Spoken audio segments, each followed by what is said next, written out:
રામ રામ ને જય દ્વારકાધીશ બધા મિત્રોને। તો આજે આપણે નવા નિયારમાં મોટર ઉતારવાની છે। તો 120 ફૂટ નિયાર છે અને નવી મોટર લીધી છે એકની, અને પંપ લીધો છે 15 રોટલનો, અને કેબલ ને બંબો ને બધું લીધું છે, અને ટાટર લીધું છે। તો ચાલો જઈએ ઘરે અને જોઈ અને કરીએ પછી ઉતારવાની શરૂઆત।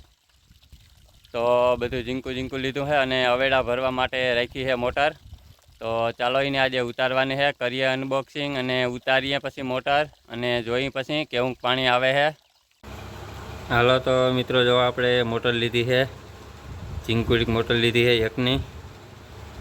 તો એવડી મોટર છે અને એવડો પંપ છે, પાતાળનો પંપ છે અને પાતાળની મોટર છે એવડી છે। જો હે 15 રોટલનો है पंप। 15 રોટલનો है, લાગતો તો નથી, એવો વજન તો નથી।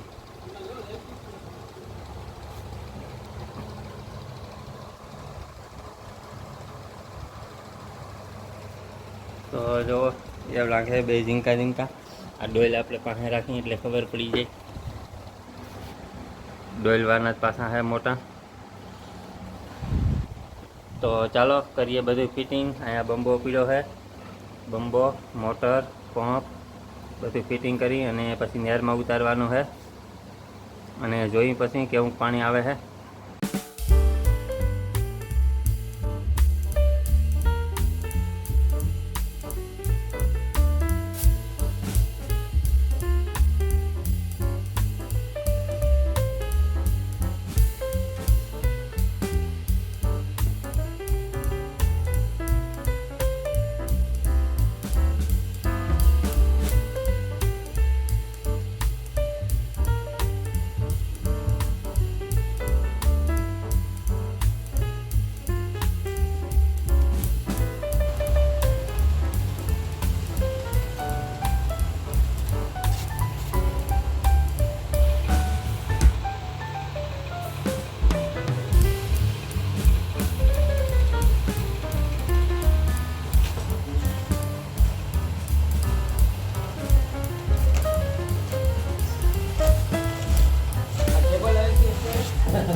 હાલો તો મિત્રો, આવી ગયા છે મોટર ફિટિંગ કરીને, અને જો હવે ઉતારવાની કરી છે ચાલુ।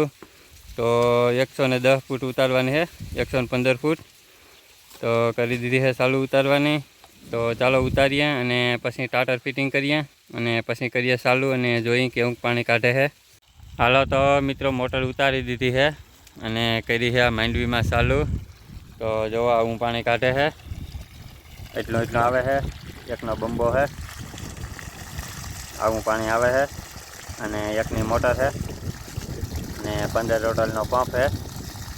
તો સિંગલ ફેસની છે, આવું પાણી કાઢે છે જુઓ। તો મસ્તીનું પાણી આવે છે અને ઠાકું આવે છે। અવેડા ભરવામાં હાલીએ આપણે, હવે ઓલી મોટર ચાલુ નહીં કરવી પડે। ચાલો હાંજ પડી ગઈ છે, તો આજનો બ્લોગ કરીએ આપણે અહીંયા હવે સમાપ્ત। ગમ્યો હોય તો લાઈક ને શેર કરી દેજો, અને ચેનલમાં નવા હોય તો ચેનલને સબસ્ક્રાઈબ કરી દેજો। મળીએ કાલે નવા બ્લોગમાં। Bye bye.